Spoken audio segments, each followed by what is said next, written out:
കോഴിക്കോട് പയ്യോളിയിൽ അച്ഛനെയും മക്കളെയും മരിച്ച നിലയിൽ കണ്ടെത്തി.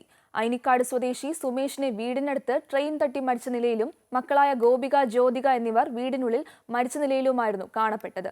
കുട്ടികൾ വിഷം ഉള്ളിൽ ചെന്നാണ് മരിച്ചതെന്നാണ് പോലീസിന്റെ പ്രാഥമിക നിഗമനം.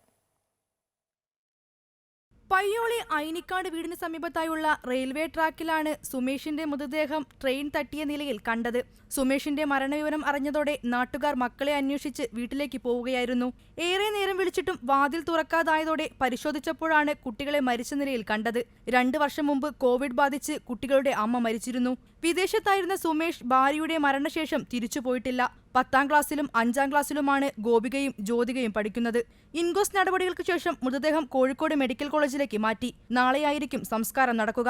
മക്കൾക്ക് വിഷം നൽകിയ ശേഷം സുമേഷ് ആത്മഹത്യ ചെയ്തതാണെന്നാണ് പോലീസിന്റെ നിഗമനം. മക്കളുടെ മൃതദേഹത്തിന് സമീപത്തു നിന്നും ആത്മഹത്യാക്കുറിപ്പ് പോലീസ് കണ്ടെത്തിയിട്ടുണ്ട്. അമൃത ന്യൂസ്, കോഴിക്കോട്.